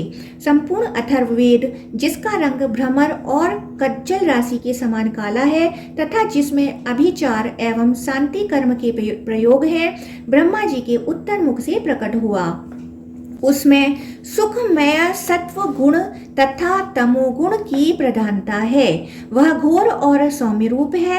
ऋग्वेद में रजोगुण की, यजुर्वेद में सत्व गुण की, सामवेद में तमोगुण की तथा अथर्ववेद में तमोगुण एवं सत्व गुण की प्रधानता है। ये चारों वेद अनुपम तेज से दैदीप्यमान होकर पहले की ही भांति पृथक पृथक स्थित हुए। तत्पश्चात वह प्रथम तेज जो ओम के नाम से पुकारा जाता है, अपने स्वभाव से प्रकट हुए ऋग्वेदमय तेज को व्याप्त करके स्थित हुआ। महामुने, इसी प्रकार उस प्रणव रूप तेज ने यजुर्वेद एवं सामवेदमय तेज को भी आवृत किया। इस प्रकार उस अधिष्ठान स्वरूप परम तेज ओमकार में चारों वेद में तेज एकत्व को प्राप्त हुए। ब्राह्मण तदंतर वह पूंजीभूत उत्तम वैदिक तेज परम तेज प्रणव के साथ मिलकर जब एकत्व को प्राप्त होता है तब सबके आदि में प्रकट होने के कारण उसका नाम आदित्य होता है। महाभाग, वह आदित्य ही इस विश्व का अविनाशी कारण है। प्रातः काल, मध्याह्न तथा अपराह्न काल में आदित्य की अंगभूत वेदत्रयी ही जिसे क्रमशः रक, यजु और साम कहते हैं तपती हैं। पूर्वाह्न में ऋग्वेद, मध्याह्न में यजुर्वेद तथा अपराह्न में सामवेद तपता है। इसलिए ऋग्वेदोक्त शांति कर्म पूर्वाह्न में, यजुर्वेदोक्त पौष्टिक कर्म मध्याह्न में तथा सामवेदोक्त आभिचारिक कर्म अपराह्न काल में निश्चित किया गया है। आभिचारिक कर्म मध्याह्न और अपराह्न दोनों कालों में किया जा सकता है, किंतु पितरों के श्राद्ध आदि कार्य अपराह्न काल में ही सामवेद मंत्रों से करनी चाहिए। सृष्टि काल में ब्रह्मा ऋग्वेद में, पालन काल में विष्णु यजुर्वेद में तथा संहार काल में रुद्र सामवेद में कहे गए हैं। अतएव सामवेद की ध्वनि अपवित्र मानी गई है। इस प्रकार भगवान सूर्य वेदात्मा, वेद में स्थित वेद विद्या स्वरूप तथा परम पुरुष कहलाते हैं। वे सनातन देवता सूर्य ही रजोगुण और सत्वगुण आदि का आश्रय लेकर क्रमशः सृष्टि, पालन और संहार के हेतु बनते हैं और इन कर्मों के अनुसार ब्रह्मा, विष्णु आदि नाम धारण करते हैं। वे देवताओं द्वारा सदा स्तवन करने योग्य हैं, वेद स्वरूप हैं, उनका कोई पृथक रूप नहीं है, वे सबके आदि हैं। संपूर्ण मनुष्य उन्हीं के स्वरूप हैं, विश्व की आधारभूत ज्योति वह ही है। उनके धर्म अथवा तत्व का ठीक ठीक ज्ञान नहीं होता, वे वेदांत गम्य ब्रह्मा एवं पर से भी पर हैं। तदंतर भगवान सूर्य के तेज से नीचे तथा ऊपर के सभी लोग संतप्त होने लगे। यह देख सृष्टि की इच्छा रखने वाले कमल योनि ब्रह्मा जी ने सोचा, सृष्टि, पालन और संहार के कारणभूत भगवान सूर्य के सब ओर फैले हुए तेज से मेरी रची हुई सृष्टि भी नाश को प्राप्त हो जाएगी। जल ही समस्त प्राणियों का जीवन है, वह जल सूर्य के तेज से सूखा जा रहा है। जल के बिना इस विश्व की सृष्टि हो ही नहीं सकती। ऐसा विचार कर लोक पितामह भगवान ब्रह्मा ने एकाग्रचित्त होकर भगवान सूर्य की स्तुति आरंभ की। ब्रह्मा जी बोले, यह सब कुछ जिनका स्वरूप है वो सर्वमय है। संपूर्ण विश्व जिनका शरीर है, जो परम ज्योति स्वरूप है तथा योगी जन जिनका ध्यान करते हैं, उन भगवान सूर्य को मैं नमस्कार करता हूँ। जो ऋग्वेदमय है, यजुर्वेद के अधिष्ठान है, सामवेद की योनि है, जिनकी शक्ति का चिंतन नहीं हो सकता, जो स्थूल रूप में तीन वेदमय है और सूक्ष्म रूप में प्रणव की अर्धमात्रा है तथा जो गुणों से परे एवं पर ब्रह्मा स्वरूप हैं, उन भगवान सूर्य को मेरा नमस्कार है। भगवान, आप सबके कारण परम ज्ञेय आदि पुरुष, परम ज्योति, ज्ञानातीत स्वरूप, देवता रूप से स्थूल तथा पर से भी परे हैं, सबके आदि एवं प्रभा का विस्तार करने वाले हैं। मैं आपको नमस्कार करता हूँ। आपकी जो आध्या शक्ति है उसी की प्रेरणा से मैं पृथ्वी, जल, अग्नि, वायु, उनके देवता तथा प्रणव आदि से युक्त समस्त सृष्टि की रचना करता हूँ। इसी प्रकार पालन और संहार भी मैं उस आध्या शक्ति की प्रेरणा से ही करता हूँ, अपनी इच्छा से नहीं। भगवान, आप ही अग्नि स्वरूप हैं। आप जब जल सोख लेते हैं तब मैं पृथ्वी तथा जगत की सृष्टि करता हूँ।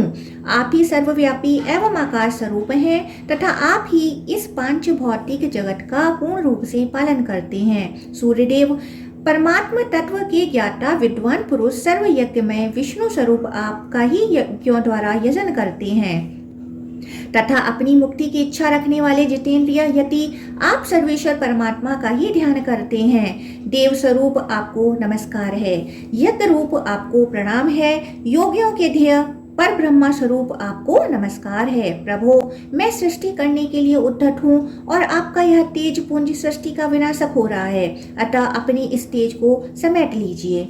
मार्कंडेय जी कहते हैं, सृष्टिकर्ता ब्रह्मा जी की इस प्रकार स्तुति करने पर भगवान सूर्य ने अपने महान तेज को समेटकर स्व अल्प तेज को ही धारण किया। तब ब्रह्मा जी ने पूर्व कल्पांतरों के अनुसार जगत की सृष्टि आरंभ की। महामुनि, ब्रह्मा जी ने पहले की ही भांति देवताओं, असुरों, मनुष्यों, पशु पक्षियों, वृक्षलताओं तथा नरक आदि की भी सृष्टि की। आदिति के गर्भ से भगवान सूर्य का अवतार। मार्कंडेय जी कहते हैं, मुने, इस जगत की सृष्टि करके ब्रह्मा जी ने पूर्व कल्पों के अनुसार वर्ण, आश्रम, समुद्र, पर्वत और द्वीपों का विभाग किया। देवता, दैत्य तथा सर्प आदि के रूप और स्थान भी पहले की ही भांति बनाए। ब्रह्मा जी के मरीचि नाम से विख्यात जो पुत्र थे, उनके पुत्र कश्यप हुए। उनकी 13 पत्नियां हुई। वे सब की सब प्रजापति दक्ष की कन्याएं थीं। उनसे देवता, दैत्य और नाग आदि बहुत से पुत्र उत्पन्न हुए। अदिति ने तिरुभुवन के स्वामी देवताओं को जन्म दिया। दिति ने दैत्यों को तथा दनु ने महापराक्रमी एवं भयानक दानवों को उत्पन्न किया। विंता से गरुण और अरुण 2 पुत्र हुए। खसा के पुत्र यक्ष और राक्षस हुए। कर्दु ने नागों को और मुनि ने गंधर्वों को जन्म दिया। क्रोधा से कुल्याएं तथा अरिष्टा से अप्सराएं उत्पन्न हुई। इरा ने ऐरावत आदि हाथियों को उत्पन्न किया। ताम्रा के गर्भ से सैनी आदि कन्याएं पैदा हुईं। उन्हीं के पुत्र शैन, बाज, भास और सुक आदि पक्षी हुए। इलाक से वृक्ष तथा प्रधा से जल जंतु उत्पन्न हुए।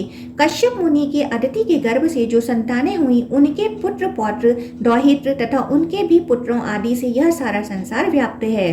कश्यप के पुत्रों में देवता प्रधान हैं। इनमें से कुछ तो सात्विक हैं, कुछ राजस हैं और कुछ तामस हैं। ब्रह्मा वेताओं में श्रेष्ठ परमेष्टि प्रजापति ब्रह्मा जी ने देवताओं को यज्ञ भाग का भोक्ता तथा तिरुभुवन का स्वामी बनाया। परंतु उनके सौतेले भाई दैत्यों, दानवों और राक्षसों ने एक साथ मिलकर उन्हें कष्ट पहुंचाना आरंभ कर दिया। इस कारण 1000 दिव्य वर्षों तक उनमें बड़ा भयंकर युद्ध हुआ। अंत में देवता पराजित हुए और बलवान दैत्यों तथा दानवों को विजय प्राप्त हुई। अपने पुत्रों को दैत्यों और दानवों के द्वारा पराजित एवं तिरुभुवन के राज्य अधिकार से वंचित तथा उनका यज्ञ भाग छिन गया देख माता अदिति अत्यंत शोक से पीड़ित हो गईं। उन्होंने भगवान सूर्य की आराधना के लिए महान यत्न आरंभ किया। वह नियमित आहार करती हुई कठोर नियमों का पालन और आकाश में स्थित तेजो राशि भगवान सूर्य का स्तवन करने लगी। अदिति बोली, भगवान, आप अत्यंत सूक्ष्म सुनहरी आभा से युक्त दिव्य शरीर धारण करते हैं, आपको नमस्कार है। आप तेजा स्वरूप, तेजस्वियों के ईश्वर, तेज के आधार एवं सनातन पुरुष हैं, आपको प्रणाम है। गौपते, आप जगत का उपकार करने के लिए जब अपनी किरणों से पृथ्वी का जल ग्रहण करते हैं, उस समय आपका जो तीव्र रूप प्रकट होता है, उसे मैं नमस्कार करती हूँ। 8 महीनों तक सोममय रस को ग्रहण करने के लिए आप जो अत्यंत तीव्र रूप धारण करते हैं, उसे मैं प्रणाम करती हूँ। भास्कर, उसी संपूर्ण रस को बरसाने के लिए जब आप छोड़ने को उद्धत होते हैं, उस समय आपका जो तृप्तिकारक मेघ रूप प्रकट होता है, उसको मेरा नमस्कार है। इस प्रकार जल की वर्षा से उत्पन्न हुए सब प्रकार के अन्नों को पकाने के लिए आप जो भास्कर रूप धारण करते हैं, उसे मैं प्रणाम करती हूँ। तरणे, जड़हन, धान की वृद्धि के लिए जो आप पाला गिराना आदि के कारण अत्यंत शीतल रूप धारण करते हैं, उसको मेरा नमस्कार है। सूर्यदेव, वसंत ऋतु में जो आपका सौम्य रूप प्रकट होता है, जिसमें न अधिक गर्मी होती है न अधिक सर्दी, उसे मेरा बारंबार नमस्कार है। जो संपूर्ण देवताओं तथा पितरों को तृप्त करने वाला और अनाज को पकाने वाला है, आपके उस रूप को नमस्कार है। जो रूप लताओं और वृक्षों का एकमात्र जीवन दाता तथा अमृतमय है, जिसे देवता और पितर पान करते हैं, आपके उस सोम रूप को नमस्कार है। आपका यह विश्वमय स्वरूप ताप एवं तृप्ति प्रदान करने वाले अग्नि और सोम के द्वारा व्याप्त है, आपको नमस्कार है। विभावसो, आपका जो रूप रक, यजु और साममय तेजों की एकता से इस विश्व को तपाता है तथा जो वेद त्रयी स्वरूप है, उसको मेरा नमस्कार है। तथा जो उससे भी उत्कृष्ट रूप है, जिसे ओम कहकर पुकारा जाता है, जो अस्थूल, अनंत और निर्मल है, उस सदात्मा को नमस्कार है। इस प्रकार देवी अदिति नियम पूर्वक रहकर दिन रात सूर्यदेव की स्तुति करने लगी। उनकी आराधना की इच्छा से वे प्रतिदिन निराहार ही रहती थीं। तदंतर बहुत समय व्यतीत होने पर भगवान सूर्य ने दक्ष कन्या अदिति को आकाश में प्रत्यक्ष दर्शन दिए। अदिति ने देखा, आकाश से पृथ्वी तक तेज का एक महान पुंज स्थित है। उद्दीप्त ज्वालाओं के कारण उसकी ओर देखना कठिन हो रहा है। उन्हें देखकर देवी अदिति को बड़ा भय हुआ। वह बोली, गौपते, आप मुझ पर प्रसन्न हो। मैं पहले आकाश में आपको जिस प्रकार देखती थी वैसे आज नहीं देख पाती। इस समय यहाँ भूतल पर मुझे केवल तेज का समुदाय दिखाई दे रहा है। दिवाकर, मुझ पर कृपा कीजिए जिससे आपके रूप का दर्शन कर सकूं। भक्त वत्सल प्रभु, मैं आपकी भक्त हूँ। आप मेरे पुत्रों की रक्षा कीजिए। आप ही ब्रह्मा होकर इस विश्व की सृष्टि करते हैं। आप ही पालन करने के लिए उद्धत होकर इसकी रक्षा करते हैं तथा अंत में यह सब कुछ आप में ही लीन होता है। संपूर्ण लोक में आपके सिवा दूसरी कोई गति नहीं है। आप ही ब्रह्मा, विष्णु, शिव, इंद्र, कुबेर, यम, वरुण, वायु, चंद्रमा, अग्नि, आकाश, पर्वत और समुद्र हैं। आपका तेज सबका आत्मा है। आप की क्या स्तुति की जाए। यज्ञेश्वर प्रतिदिन अपने कर्म से लगे हुए ब्राह्मण भांति भांति के पदों से आपकी स्तुति करते हुए यजन करते हैं। जिन्होंने अपने चित्त को वश में कर लिया है वे योगनिष्ठ पुरुष योग मार्ग से आपका ही ध्यान करते हुए परम पद को प्राप्त होते हैं। आप विश्व को ताप देते, उसे पकाते, उसकी रक्षा करते और उसे भस्म कर डालते हैं। फिर आप ही जल गर्भित शीतल किरणों द्वारा इस विश्व को प्रकट करते और आनंद देते हैं। कमल योनि ब्रह्मा के रूप में आप ही सृष्टि करते हैं। अच्युत विष्णु नाम से आप ही पालन करते हैं तथा कल्पांत में रुद्र रूप धारण करके आप ही संपूर्ण जगत का संहार करते हैं। मार्कंडेय जी कहते हैं, तदंतर भगवान सूर्य अपने उस तेज से प्रकट हुए। उस समय वे तपाए हुए तांबे के समान कांतिमान दिखाई देते थे। देवी अदिति उनका दर्शन करके चरणों में गिर पड़ी। तब भगवान सूर्य ने कहा, देवी, तुम्हारी जो इच्छा हो वह वर मुझसे मांग लो। तब देवी अदिति घुटने के बल से पृथ्वी पर बैठ गईं और मस्तक नवाकर प्रणाम करके वरदायक भगवान सूर्य से बोली, देव, आप प्रसन्न हो। अधिक बलवान दैत्यों और दानवों ने मेरे पुत्रों के हाथ से तिरुभुवन का राज्य और यज्ञ भाग छीन लिया है। गौपते, उन्हें प्राप्त कराने के लिए निमित्त आप मुझ पर कृपा करें। आप अपने अंश से देवताओं के बंधु होकर उनके शत्रुओं का नाश करें। प्रभु, आप ऐसी कृपा करें जिससे मेरे पुत्र पुनः यज्ञ भाग के भोक्ता तथा तिरुभुवन के स्वामी हो जाएं। तब भगवान सूर्य ने अदिति से प्रसन्न होकर कहा, देवी, मैं अपने सहस्त्र अंशों सहित तुम्हारे गर्भ से अवतीर्ण होकर तुम्हारे पुत्र के शत्रुओं का नाश करूंगा। इतना कहकर भगवान सूर्य अंतर्धान हो गए और अदिति भी संपूर्ण मनोरथ सिद्ध हो जाने के कारण तपस्या से निर्वत हो गईं। तदंतर सूर्य की सुषुम्ना नाम वाली किरण, जो सहस्त्र किरणों का समुदाय थी, देव माता अदिति के गर्भ से अवतीर्ण हुई। देव माता अदिति एकाग्रचित्त हो कृच्छ और चंद्रायण आदि व्रतों का पालन करने लगी और अत्यंत पवित्रता पूर्वक उस गर्भ को धारण किए रहीं। यह देख महर्षि कश्यप ने कुछ कुपित होकर कहा, तुम नित्य उपवास करके अपने गर्भ के बच्चे को क्यों मार डालती हो। यह सुनकर उसने कहा, देखिए, यह रहा गर्भ का बच्चा। मैंने इसे मारा नहीं है। यह स्वयं ही अपने शत्रुओं को मारने वाला होगा। यूं कहकर देवी अदिति ने उस गर्भ को उदर से बाहर कर दिया। वह अपने तेज से प्रज्वलित हो रहा था। उदयकालीन सूर्य के समान तेजस्वी उस गर्भ को देखकर कश्यप ने प्रणाम किया और आदि ऋचाओं के द्वारा आदर पूर्वक उसकी स्तुति की। उनकी स्तुति करने पर शिशु रूपधारी सूर्य उस अंडाकार गर्भ से प्रकट हो गए। उनके शरीर की कांति कमल पत्र के समान श्याम थी। वे अपने तेज से संपूर्ण दिशाओं का मुख उज्ज्वल कर रहे थे। तदंतर मुनि श्रेष्ठ कश्यप को संबोधित करके मेघ के समान गंभीर वाणी में आकाशवाणी हुई। मुने, तुमने अदिति से कहा था कि इस अंडे को क्यों मार रही हो। उस समय तुमने मारितम अंडम का उच्चारण किया था, इसलिए तुम्हारा यह पुत्र मार्तंड के नाम से विख्यात होगा और शक्तिशाली होकर सूर्य के अधिकार का पालन करेगा। इतना ही नहीं, यह यज्ञ भाग का अपहरण करने वाले देव शत्रु असुरों का संहार भी करेगा। यह आकाशवाणी सुनकर देवताओं को बड़ा हर्ष हुआ और दानव बलहीन हो गए।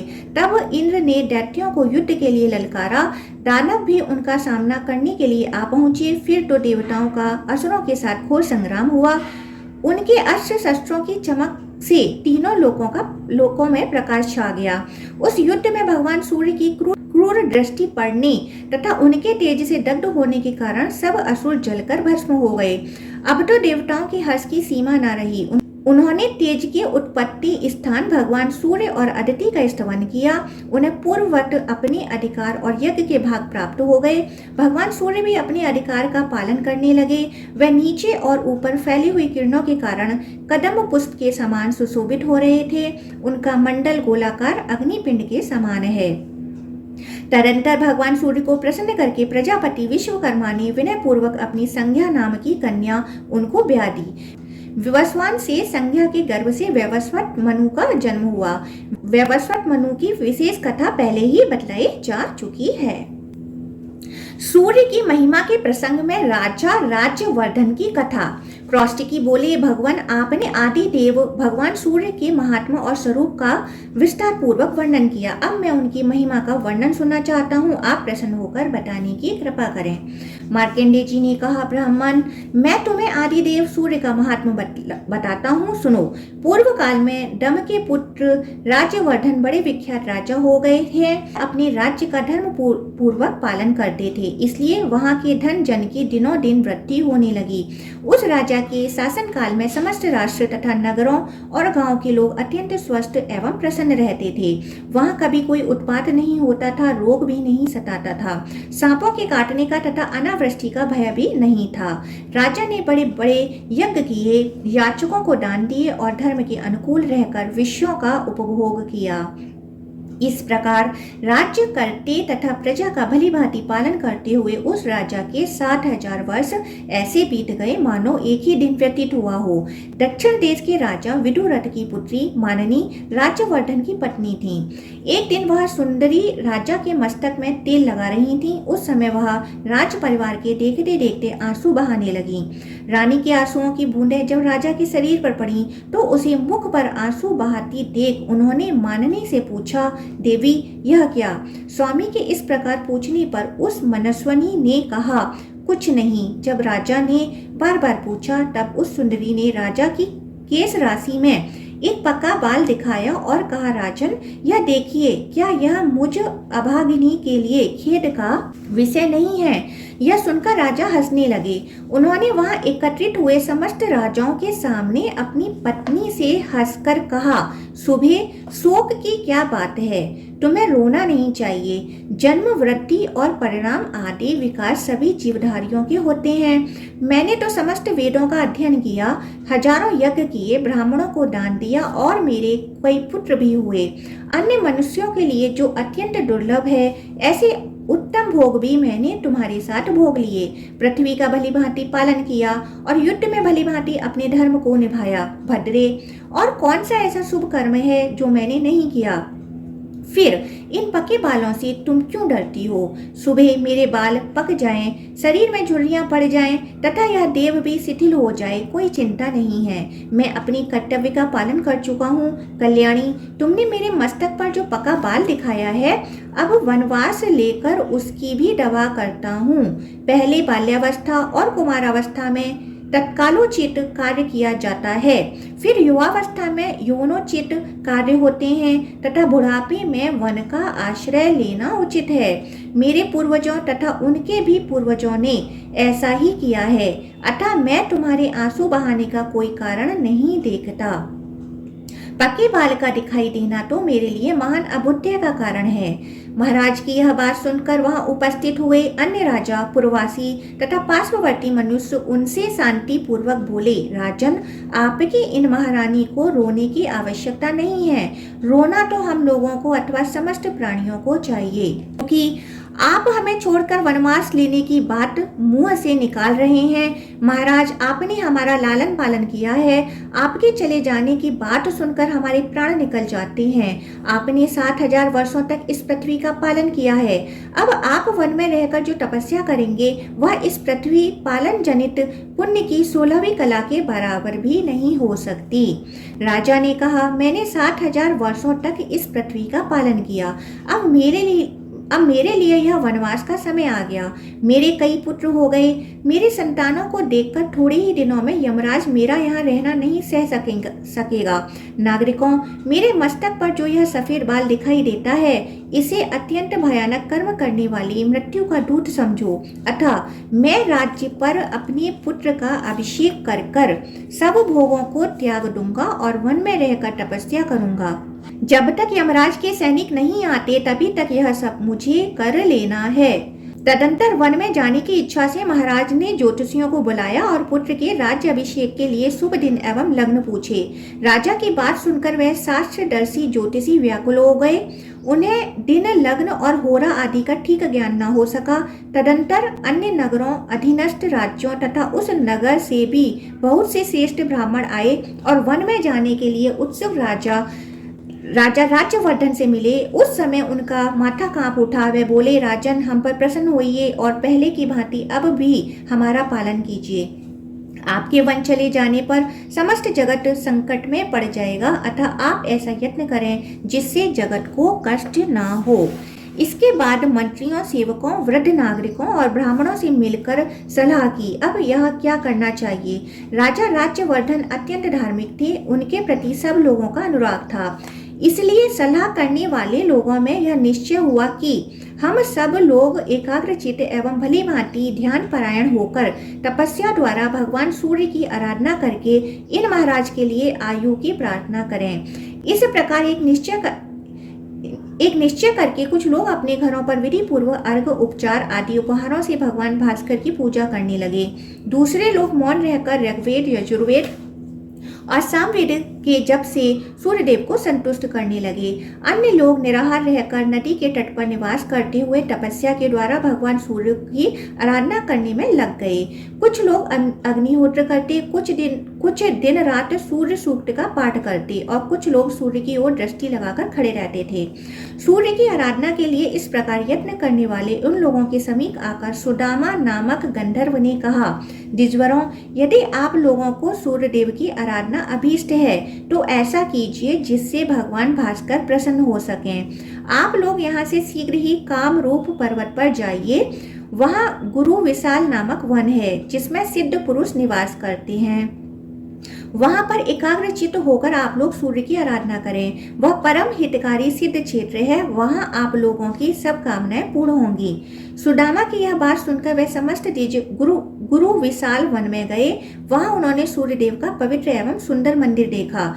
उस स्थान पर ब्राह्मण आदि तीनों वर्णों के लोग मिताहारी एवं एकाग्रचित्त हो पुष्प, चंदन, धूप, गंध, जप, होम, अन्न और दीप आदि के द्वारा भगवान सूर्य की पूजा एवं स्तुति करने लगे। ब्राह्मण बोले, देवता, दानव, यक्ष, ग्रह और नक्षत्रों में भी जो सबसे अधिक तेजस्वी हैं, उन भगवान सूर्य की हम शरण लेते हैं। जो देवेश्वर भगवान सूर्य आकाश में स्थित होकर चारों ओर प्रकाश फैलाते तथा अपनी किरणों से पृथ्वी और आकाश को व्याप्त किए रहते हैं, उनकी हम शरण लेते हैं। आदित्य, भास्कर, भानु, सविता, दिवाकर, पूषा, अर्यमा, स्वर भानु तथा दीप्त, दीधति, ये जिनके नाम हैं, जो चारों युगों का अंत करने वाले कालाग्नि हैं, जिनकी ओर देखना कठिन है, जिनकी प्रलय के अंत में भी गति है, जो योगीश्वर अनंत, रक्त, पीत, सित और असित हैं, ऋषियों के अग्निहोत्रों तथा यज्ञ के देवताओं में जिनकी स्थिति है, जो अक्षर, परम गुहा तथा मोक्ष के उत्तम द्वार हैं, जिनके उदय स्थमन रूप रथ में छंदों में अश्व जुटे हुए हैं तथा जो उस रथ पर बैठकर मेरुगिरी की प्रदक्षिणा करते हुए आकाश में विचरण करते हैं। अनरथ और रथ दोनों ही जिनके स्वरूप हैं, जो भिन्न भिन्न पुण्य तीर्थों के रूप में विराजमान हैं, एकमात्र जिन पर इस विश्व की रक्षा निर्भर है, जो कभी चिंतन में नहीं आ सकते, उन भगवान भास्कर की हम शरण लेते हैं। जो ब्रह्मा, महादेव, विष्णु, प्रजापति, वायु, आकाश, जल, पृथ्वी, पर्वत, समुद्र, ग्रह, नक्षत्र और चंद्रमा आदि हैं, वनस्पति, वृक्ष और औषधियां जिनके स्वरूप हैं, जो व्यक्त और अव्यक्त प्राणियों में स्थित हैं, उन भगवान सूर्य की हम शरण लेते हैं। ब्रह्मा, शिव तथा विष्णु के जो रूप हैं वे आपके ही हैं। जिनके 3 स्वरूप हैं, वे भगवान भास्कर हम पर प्रसन्न हो। जिन अजन्मा जगदीश्वर के अंग में यह संपूर्ण जगत स्थित है तथा जो जगत के जीवन है, वे भगवान सूर्य हम पर प्रसन्न हो। जिनका एक परम प्रकाशमान रूप ऐसा है जिसकी ओर प्रभा पुंज की अधिकता के कारण देखना कठिन हो जाता है, तथा जिनका दूसरा रूप चंद्रमा है जो अत्यंत सौम्य है, वे भगवान भास्कर हम पर प्रसन्न हों। इस प्रकार भक्ति पूर्वक स्तवन और पूजन करने वाले उन द्विजों पर 3 महीने में भगवान सूर्य प्रसन्न हुए और अपने मंडल से निकलकर उसी के समान कांति धारण किए वे नीचे उतरे और दुर्धर्ष होते हुए भी उन सबके समक्ष प्रकट हो गए। तब उन लोगों ने अजन्मा सूर्यदेव के स्पष्ट रूप का दर्शन करके उन्हें भक्ति से विनीत होकर प्रणाम किया। उस समय उनके शरीर में रोमांच और कंप हो रहा था। वे बोले, सहस्त्र किरणों वाले सूर्यदेव, आपको बारंबार नमस्कार है। आप सबके हेतु तथा संपूर्ण जगत के विजय केतु हैं।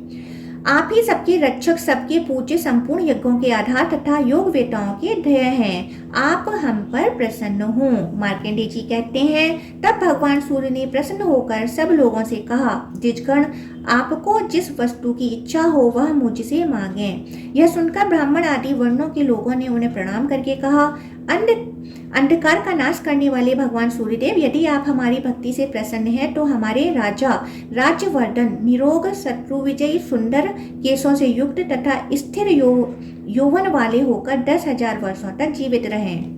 तथास्तु कहकर भगवान सूर्य अंतर्धान हो गए। वह सब लोग भी मनोवांछित वर पाकर प्रसन्नतापूर्वक महाराज के पास लौट आए। वहां उन्होंने सूर्य से वर पाने आदि की सब बातें यथावत कह सुनाई। यह सुनकर रानी माननी को बड़ा हर्ष हुआ, परंतु राजा बहुत देर तक चिंता में पड़े रहे। वे उन लोगों से कुछ न बोले। माननी का हृदय हर्ष से भरा हुआ था। वह बोली, महाराज, बड़े भाग्य से आयु की वृद्धि हुई है। आपका अबुद्धय हो। राजन, इतने बड़े अबुद्धय के समय आपको प्रसन्नता क्यों नहीं होती? 10,000 वर्षों तक आप निरोग रहेंगे, आपकी जवानी स्थिर रहेगी, फिर भी आपको खुशी क्यों नहीं होती?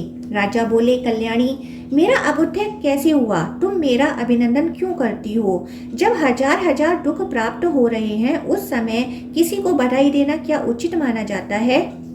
मैं अकेला ही तो 10,000 वर्षों तक जीवित रहूंगा। मेरे साथ तुम तो नहीं रहोगी। क्या तुम्हारे मरने पर मुझे दुख नहीं होगा? पुत्र, पौत्र, प्रपौत्र, इष्ट, बंधु बांधव, भक्त, सेवक तथा मित्र वर्ग, वे सब मेरी आंखों के सामने मरेंगे। उस समय मुझे अपार दुख का सामना करना पड़ेगा। जिन लोगों ने अत्यंत दुर्बल होकर शरीर की नाड़ियां सुखा कर मेरे लिए तपस्या की, वे सब तो मरेंगे और मैं भोग भोगते हुए जीवित रहूंगा। ऐसी दशा में क्या मैं धिक्कार देने योग्य नहीं हूँ? सुंदरी, इस प्रकार मुझ पर यह आपत्ति आ गई। मेरा अबुद्धय नहीं हुआ है, क्या तुम इस बात को नहीं समझती? फिर क्यों मेरा अभिनंदन कर रही हो?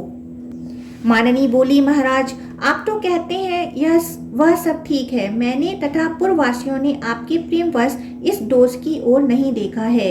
नरनाथ, ऐसी अवस्था में क्या करना चाहिए यह आप ही सोचें, क्योंकि भगवान सूर्य ने प्रसन्न होकर जो कुछ कहा है वह अन्यथा नहीं हो सकता। राजा ने कहा, देवी, पूर्ववासियों और सेवकों ने प्रेमवश मेरे साथ जो उपकार किया है उसका बदला चुकाए बिना मैं किस प्रकार भोग भोगूंगा? यदि भगवान सूर्य की ऐसी कृपा हो कि समस्त प्रजा भृत्य वर्ग, तुम अपने पुत्र, पौत्र, प्रपौत्र और मित्र भी जीवित रह सकें, तो मैं राज सिंहासन पर बैठकर प्रसन्नता पूर्वक भोगों का उपभोग कर सकूंगा। यदि वे ऐसी कृपा नहीं करेंगे तो मैं उसी कामरूप पर्वत पर निराहार रहकर तब तक तपस्या करूंगा जब तक कि इस जीवन का अंत न हो जाए। राजा के यूं कहने पर रानी माननी ने कहा, ऐसा ही हो। फिर वह भी महाराज के साथ कामरूप पर्वत पर चली गईं। वहां पहुंचकर राजा ने पत्नी के साथ सूर्य मंदिर में जाकर सेवा परायण हो भगवान भानु की आराधना आरंभ की। दोनों दंपति उपवास करते करते दुर्बल हो गए। सर्दी, गर्मी और वायु का कष्ट सहन करते हुए दोनों ने घोर तपस्या की। सूर्य की पूजा और भारी तपस्या करते करते जब 1 वर्ष से अधिक समय व्यतीत हो गया, तब भगवान भास्कर प्रसन्न हुए। उन्होंने राजा को समस्त सेवकों, पूर्ववासियों और पुत्रों आदि के लिए इच्छा अनुसार वरदान दिया। वर पाकर राजा अपने नगर को लौट आए और धर्म पूर्वक प्रजा का पालन करते हुए बड़ी प्रसन्नता के साथ राज्य करने लगे। धर्मज्ञ राजा ने बहुत से यज्ञ किए और दिन रात खुले हाथ दान किए। वह अपने पुत्र, पौत्र और भृत्य आदि के साथ यौवन को स्थिर रखते हुए 10,000 वर्षों तक जीवित रहे। उनका यह चरित्र देखकर भृगुवंशी प्रमति ने विस्मित होकर यह गाथा गाई, अहो, भगवान सूर्य के भजन की कैसी शक्ति है, जिससे राजा राज्यवर्धन अपने तथा स्वजनों के लिए आयुवर्धन बन गए।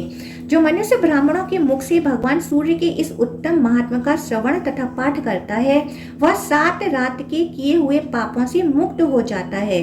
मुनिश्रेष्ठ, इस प्रसंग में सूर्य देव के जो मंत्र आए हैं, उनमें से एक एक का भी यदि तीनों संध्याओं के समय जप किया जाए तो वह समस्त पातकों का नाश करने वाला होता है। सूर्य के जिस मंदिर में इस समूचे महात्मा का पाठ किया जाता है, वह भगवान सूर्य अपना सानिध्य नहीं छोड़ते। अतः ब्राह्मण, यदि तुम्हें महान पुण्य की प्राप्ति अभीष्ट हो तो सूर्य के इस उत्तम महात्मा को मन ही मन धारण एवं जप करते रहो। द्विजश्रेष्ठ, जो सोने के सींग और अत्यंत सुंदर शरीर वाली दुधारू गाय दान करता है तथा जो अपने मन को संयम में रखकर 3 दिनों तक इस महात्मा का श्रवण करता है, उन दोनों को समान ही पुण्य फल की प्राप्ति होती है। ओम नमो भगवते वासुदेवाय। ओम आदित्य देव नमः। ओम सूर्यदेव नमः। ओम भास्करादेव नमः।